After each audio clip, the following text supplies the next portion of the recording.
السلام علیکم۔ رات کے 8 بجے ہیں۔ یہ ریڈیو پاکستان ہے۔ خبرنامے کے ساتھ میں ہوں عشرت ثاقب اور میں نعیم زبیری۔ سب سے پہلے ایک نظر آج کی خاص خبروں پر۔ کنٹرول لائن اور دنیا بھر میں مقیم کشمیریوں نے 1931 میں سری نگر سینٹرل جیل کے باہر شہید کیے گئے کشمیریوں کو خراج عقیدت پیش کرنے کے لیے آج یوم شہدائے کشمیر منایا۔ وزیر اعظم نے کہا ہے کہ پاکستان کشمیریوں کے حق خود ارادیت کی حمایت میں ہمیشہ ثابت قدم رہا ہے۔ قومی اسمبلی نے آج متفقہ طور پر منظور کی گئی ایک قرارداد میں اقوام متحدہ اور عالمی برادری پر زور دیا کہ وہ مقبوضہ کشمیر میں بھارتی فوج کے ہاتھوں خونریزی بند کرانے میں اپنا کردار ادا کریں۔ پاکستان نے ایک بار پھر عالمی برادری پر زور دیا ہے کہ وہ مقبوضہ کشمیر کے لوگوں پر ناقابل بیان مظالم پر بھارت کا محاسبہ کرے۔ دفتر خارجہ نے اسلام آباد میں ایک سینئر بھارتی سفارتکار کو طلب کر کے کنٹرول لائن پر بھارتی فورسز کی طرف سے جنگ بندی معاہدے کی خلاف ورزی پر شدید احتجاج کیا۔ پاک بحریہ کے سربراہ نے کہا ہے کہ بحریہ ملک کے خلاف کسی بھی جارحیت کا مقابلہ کرنے کی پوری صلاحیت رکھتی ہے۔ قومی تحفظ خوراک کے وزیر نے فی ایکڑ پیداوار بڑھانے کے لیے زرعی شعبے میں جدید ٹیکنالوجی استعمال کرنے پر زور دیا ہے۔ ملک میں گزشتہ 24 گھنٹے کے دوران کرونا وائرس کے 2769 نئے مریض سامنے آئے ہیں اور مزید 69 اموات ہوئی ہیں۔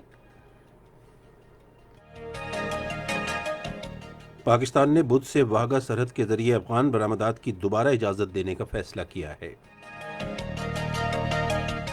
افغانستان کے صوبے سمنگان میں ایک سرکاری عمارت پر طالبان کے حملے میں 10 سیکیورٹی اہلکار ہلاک ہو گئے۔ اور خبروں کی تفصیل کے لیے پہلے نعیم زبیری۔ کنٹرول لائن کی دونوں جانب اور دنیا بھر میں مقیم کشمیریوں نے 13 جولائی 1931 کے شہداء کو خراج عقیدت پیش کرنے کے لیے آج یوم شہدائے کشمیر منایا۔ مقبوضہ کشمیر میں اس موقع پر آج مکمل ہڑتال کی گئی۔ ہڑتال کی اپیل بزرگ حریت رہنما سید علی گیلانی، کل جماعتی حریت کانفرنس اور میر وائس کی زیر قیادت حریت فورم نے کی تھی، جس کا مقصد مسئلہ کشمیر کے پرامن اور منصفانہ حل اور کشمیریوں اور حریت رہنماؤں کے خلاف بھارتی مظالم کا سلسلہ بند کرانے کی فوری ضرورت کا اعادہ کرنا ہے۔ ادھر سید علی گیلانی نے ایک ٹویٹ میں کہا کہ مقبوضہ کشمیر کے عوام آزادی کے حصول تک بھارتی مظالم کے خلاف جنگ جاری رکھیں گے۔ میروائز عمر فاروق کی زیر قیادت حریت فورم نے کہا کہ 13 جولائی 1931 جموں و کشمیر کی تاریخ میں ایک سنگ میل ہے۔ اس دن پہلی مرتبہ کشمیری عوام ظالم اور طالع آزما حکمران کے خلاف مشترکہ طور پر اٹھ کھڑے ہوئے تھے۔ ڈوگرا مہاراجہ کی فوج نے 13 جولائی 1931 کو عبد القدیر نامی نوجوان کے خلاف عدالتی کارروائی کے دوران سری نگر میں سینٹرل جیل کے باہر یکے بعد دیگرے 22 کشمیریوں کو شہید کر دیا تھا۔ عبد القدیر نے کشمیری عوام کو ڈوگرا راج کے خلاف متحد ہونے کو کہا تھا۔ کل جماعتی حریت کانفرنس نے عوام سے اپیل کی کہ وہ آج کے دن سری نگر میں مزار شہداء نقش بند صاحب کی جانب مارچ کریں، جہاں 1931 کے شہداء مدفون ہیں۔ مظفر آباد آزاد کشمیر میں بھی یوم شہدائے کشمیر کے حوالے سے تقریبات کا انعقاد کیا گیا۔ مزید تفصیلات ہمارے مظفر آباد کے نمائندے مبشر نقوی کی اس رپورٹ میں۔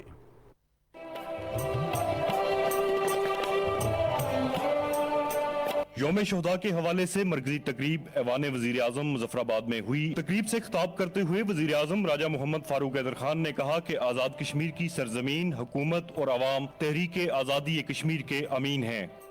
ہم یہاں پر 13 جولائی 1931 کو سری نگر کے مقام پر سینٹرل جیل کے سامنے ان 22 شہداء کو جو ایک جمہوری حق کے لیے وہاں پر اکٹھے تھے، جن کا مطالبہ تھا کہ عبد القدیر خان کے خلاف کیس جو اس وقت کے حکمرانوں نے ان کے خلاف تیار کیا تھا وہ عدالت میں چلایا جائے۔ آخر میں شہداء کشمیر کی بلندی درجات کے لیے خصوصی دعا کی گئی۔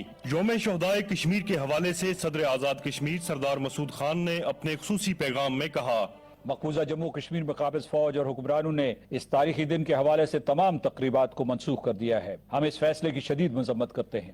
یہ 21ویں صدی میں نوآبادیاتی عمل کی بدترین مثال ہے۔ آزاد کشمیر کے تینوں ریڈیو سٹیشن یوم شہداء کشمیر کے حوالے سے خصوصی فیچرز اور مذاکرے پیش کر رہے ہیں۔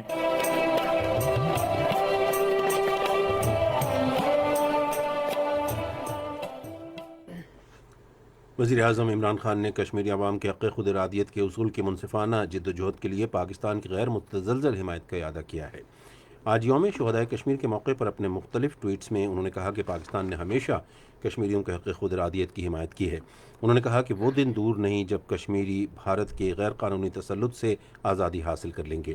وزیر اعظم نے کہا کہ ہم جموں و کشمیر کے غیر قانونی اور ظالمانہ قبضے کے خلاف کشمیریوں کی مسلسل جد و جہد کو سلام پیش کرتے ہیں۔ صدر ڈاکٹر عارف الوی نے بین الاقوامی برادری پر زور دیا ہے کہ وہ مقبوضہ جموں و کشمیر میں قابض بھارتی فوج کی طرف سے مظالم اور انسانی حقوق کی سنگین خلاف ورزیوں کا سلسلہ بند کرانے کے لیے اپنا کردار ادا کرے۔ آج یوم شہدائے کشمیر کے موقع پر اپنے پیغام میں انہوں نے مقبوضہ کشمیر میں بھارتی مظالم پر عالمی برادری کی خاموشی پر افسوس کا اظہار کیا۔ اطلاعات و نشریات کے وزیر شبلی فراز نے کہا ہے کہ کشمیریوں کو فسطائی مودی حکومت کے ہاتھوں بدترین بھارتی ریاستی جارحیت کا سامنا ہے۔ آج یوم شہدائے کشمیر کے سلسلے میں ایک ٹویٹ میں انہوں نے کہا کہ کشمیریوں کی جدوجہد ہمیں اس سرزمین کے عظیم فرزندوں کی یاد دلاتی ہے جو ظلم و جبر کے خلاف ڈٹ گئے اور اپنی جانوں کا نذرانہ پیش کیا۔ وفاقی وزیر نے کہا کہ آج جنت نظیر وادی کشمیر ظلم و ستم کے باعث جہنم زار بن چکی ہے۔ قومی اسمبلی نے آج کشمیریوں پر بھارتی تسلط کی مذمت میں پیش کی گئی قرارداد کی متفقہ منظوری دی۔ قرارداد پارلیمانی امور کے وزیر مملکت علی محمد خان نے یوم شہدائے کشمیر کے موقع پر پیش کی۔ قرارداد میں کشمیریوں کی جدوجہد آزادی کی سفارتی اور سیاسی حمایت جاری رکھنے کا عزم بھی ظاہر کیا گیا۔ ایوان نے اقوام متحدہ اور عالمی برادری پر زور دیا کہ وہ مقبوضہ کشمیر میں بھارتی فورسز کے مظالم اور خونریزی کو روکنے کے لیے اپنا کردار ادا کریں۔ پاکستان نے کہا ہے کہ وہ کشمیریوں کو اقوام متحدہ کی سلامتی کونسل کی قراردادوں کے مطابق ان کا ناقابل تنسیق حق خود ارادیت دیے جانے تک ان کے شانہ بشانہ کھڑا رہے گا۔ آج یوم شہدائے کشمیر کے موقع پر دفتر خارجہ کی ترجمان عائشہ فاروقی نے ایک بیان میں کہا کہ پاکستان کی حکومت اور عوام 1931 میں حق اور سچ کے لیے اور ڈوگرا فورسز کے مظالم کے خلاف کھڑے ہونے پر شہید کیے گئے 22 بے گناہ اور نہتے کشمیریوں کو خراج عقیدت پیش کرنے کے لیے کنٹرول لائن اور دنیا بھر میں بسنے والے کشمیریوں کے ساتھ ہیں۔ انہوں نے کہا کہ ان 22 کشمیریوں کے غیر معمولی حوصلے اور عظیم قربانی نے کشمیریوں کے حق خود ارادیت کی جدوجہد شروع کی جو آج بھی جاری ہے۔ مقبوضہ جموں و کشمیر میں بھارتی فورسز کی ریاستی دہشت گردی کی مذمت کرتے ہوئے ترجمان نے عالمی برادری پر زور دیا کہ وہ بھارت کو ماورائے عدالت قتل سمیت کشمیر کے لوگوں پر مسلسل مظالم اور مقبوضہ علاقے میں آبادی کا تناسب تبدیل کرنے سے روکنے کے لیے عملی اقدامات کرے۔ انہوں نے کہا کہ کشمیریوں پر ناقابل بیان مظالم پر بھارت کا محاسبہ کیا جانا چاہیے۔ بھارت کے ایک سینئر سفارتکار کو دفتر خارجہ طلب کر کے کنٹرول لائن پر جنگ بندی کی خلاف ورزیوں پر پاکستان کا شدید احتجاج ریکارڈ کرایا گیا ہے۔ دفتر خارجہ نے ایک بیان میں کہا کہ گزشتہ روز بھارتی قابض افواج کی طرف سے کنٹرول لائن کے رک چکری اور کھوئیرٹا سیکٹر پر بلا اشتعال فائرنگ سے 6 نہتے شہری زخمی ہوئے تھے۔ بھارتی قابض افواج کنٹرول لائن اور ورکنگ باؤنڈری کے ساتھ شہری آبادی کو مسلسل توپ خانے، بھاری مارٹر گولوں اور جدید ہتھیاروں سے نشانہ بنا رہی ہیں۔ بھارت نے اب تک جنگ بندی کی 1659 خلاف ورزیاں کیں جن کے نتیجے میں 14 افراد شہید اور 129 نہتے شہری شدید زخمی ہوئے۔ آج اسلام آباد میں ایک کانفرنس سے خطاب کرتے ہوئے مقررین نے عالمی برادری پر زور دیا ہے کہ وہ مقبوضہ کشمیر میں بھارتی فورسز کے ہاتھوں جاری انسانی حقوق کی سنگین خلاف ورزیاں بند کرانے میں اپنا کردار ادا کرے۔ مزید تفصیل ہمارے اسلام آباد کے نمائندے محمد جواد اصغر سے۔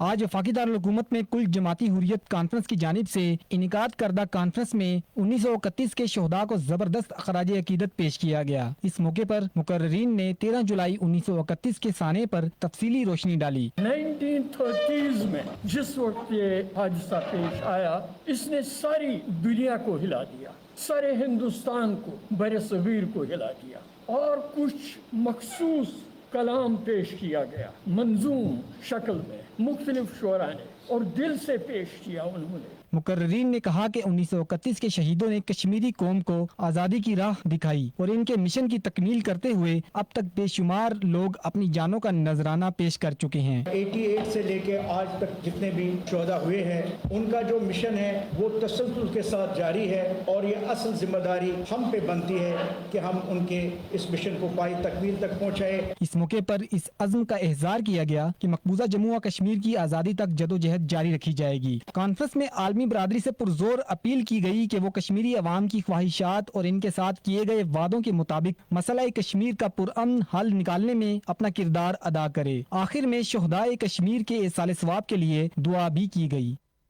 مقبوضہ کشمیر کے ضلع اسلام آباد میں آج بھارتی فوج نے ریاستی دہشت گردی کی تازہ کارروائی میں مزید 2 نوجوانوں کو شہید کر دیا، جس کے بعد مقبوضہ وادی میں گزشتہ 24 گھنٹے کے دوران شہادتوں کی تعداد 5 ہو گئی ہے۔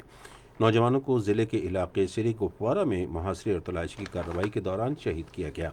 اس سے پہلے اسی علاقے میں بھارتی فوج کی فائرنگ سے ایک خاتون بھی زخمی ہوئی۔ یہ خبریں آپ ریڈیو پاکستان سے سن رہے ہیں۔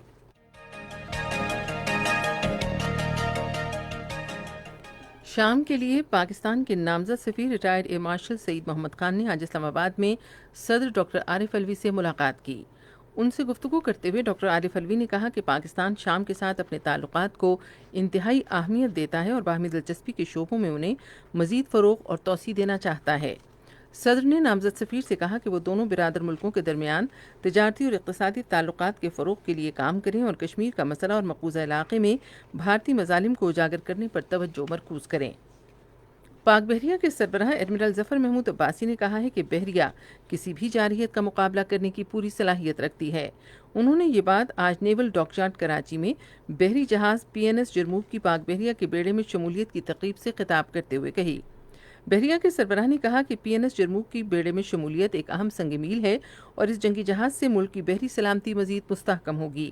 پاک بحریہ کے ترجمان کے مطابق یہ جدید جنگی جہاز جدید ہتھیاروں اور دفاعی نظام سے لیس ہے۔ انہوں نے کہا کہ PNS جرموک مختلف بحری آپریشنز اور ہیلی کاپٹرز اور ڈرون لے جانے کی صلاحیت رکھتا ہے۔ قومی تحفظ خوراک اور تحقیق کے وزیر سید فخر امام نے فی ایکڑ پیداوار بڑھانے اور ملکی معیشت کی ترقی کے لیے زرعی شعبے میں جدید ٹیکنالوجی استعمال کرنے پر زور دیا ہے۔ قومی اسمبلی میں زرعی شعبے کے بارے میں بحث کا آغاز کرتے ہوئے انہوں نے کہا کہ فصل کی پیداوار بڑھانے کے لیے کاشتکاروں کو کپاس، گندم، گنے اور مکئی جیسی اہم فصلوں کے معیاری بیج سستے داموں فراہم کیے جائیں گے۔ انہوں نے کہا کہ ایسے معیاری بیج سے جس سے پودا اگنے کی 80% صلاحیت ہو، آئندہ برسوں میں کپاس کی گانٹھوں کی پیداوار 9 ارب سے 14 ارب تک بڑھ سکتی ہے۔ وفاقی وزیر نے کہا کہ تاجروں کو پاکستان میں ایک مقررہ مدت میں حشرات کش ادویات اور فارم مشینری تیار کرنے کا پابند بنایا جانا چاہیے۔ انہوں نے کہا کہ رقم کی بچت اور معیار اور پیداوار میں اضافے کے لیے ٹیکنالوجی کی منتقلی ضروری ہے۔ بحث میں حصہ لیتے ہوئے علی گوہر نے کہا کہ کاشتکاروں کو سستی بجلی فراہم کی جائے اور حکومت کو ایسی شوگر ملوں کے خلاف کارروائی کرنی چاہیے جنہوں نے کسانوں سے گنا خرید لیا لیکن اس کی قیمت ادا نہیں کی۔ صاحبزادہ افتخار احمد نے کہا کہ حکومت کو کسانوں کو بیجوں اور کھاد پر اعانت فراہم کرنی چاہیے۔ ملک نواب شیر وسیر نے زرعی شعبے کی ترقی کے لیے ایک زرعی چیمبر قائم کرنے کی تجویز دی۔ ایوان نے متفقہ طور پر ایک اور قرارداد بھی منظوری دی جس میں حکومت کو اعلیٰ تعلیمی کمیشن کے وفاقی حکومت سے الاغ شدہ تعلیمی اداروں اور یونیورسٹیوں میں ترجمے کے ساتھ قرآنی تعلیم کے اقدام کرنے کی ہدایت کی گئی۔ قرارداد پارلیمانی امور کے وزیر مملکت علی محمد خان نے پیش کی۔ انہوں نے کہا کہ اس اقدام سے طلبہ قرآنی تعلیمات بہتر انداز میں سمجھنے کے قابل ہوں گے۔ سینٹ نے آج ایک قرارداد منظور کی جس میں کرونا وائرس کی عالمی وبا کے علاج اور بچاؤ کے لیے زیادہ سے زیادہ فنڈز استعمال کرنے اور لاک ڈاؤن سے متاثرہ مستحق افراد کی مدد کے لیے حکومت کو سفارش کی گئی ہے۔ مشتاق احمد کی جانب سے پیش کی گئی ایک اور قرارداد میں ایوان نے حکومت سے کہا کہ باچا خان بین الاقوامی ہوائی اڈے کو فعال بنانے اور خلیجی ملکوں سے خیبر پختونخوا کے محنت کشوں اور مزدوروں کی واپسی کے لیے پروازوں کی تعداد میں اضافہ کیا جائے۔ آج سینٹ کو بتایا گیا کہ ٹیڈی دل کے خاتمے کے لیے وفاقی اور صوبائی سطح پر مربوط اقدامات کیے جا رہے ہیں۔ ایک تحریک پر اظہار خیال کرتے ہوئے قومی تحفظ خوراک کے وزیر سید فخر امام نے کہا کہ ٹیڈی دل کا حملہ بین الاقوامی خطرہ ہے اور حکومت تمام فریقوں کے تعاون سے اسے ختم کرنے کے لیے تمام ممکنہ اقدامات کر رہی ہے۔ وفاقی وزیر نے کہا کہ وزیر اعظم عمران خان نے ٹیڈی دل کے چیلنج کو قومی ہنگامی صورتحال قرار دیتے ہوئے ٹیڈی دل کے خاتمے کے لیے جامع اقدامات پر زور دیا۔ ایک تحریک پر اظہار خیال کرتے ہوئے پارلیمانی امور کے وزیر علی محمد خان نے کہا کہ وزیر اعظم عمران خان کے ویژن کے مطابق پاکستان تحریک انصاف کی حکومت قبائلی اضلاع اور بلوچستان سمیت ملک کے کم ترقی یافتہ علاقوں کی ترقی یقینی بنائے گی۔ ایوان کا اجلاس اب بدھ کی سپہر 4 بجے ہوگا۔ امور کشمیر اور گلگت بلتستان کے وزیر علی امین گنڈاپور نے ایک تحریک پر اظہار خیال کرتے ہوئے کہا کہ پاکستان تحریک انصاف کی حکومت گلگت بلتستان کو عبوری صوبائی حیثیت دینے کے لیے منصوبہ بندی کر رہی ہے۔ انہوں نے کہا کہ ہم گلگت بلتستان کی ترقی کے لیے پرعزم ہیں اور گزشتہ 2 برس کی نسبت اس کے بجٹ میں 42% اضافہ کیا گیا ہے۔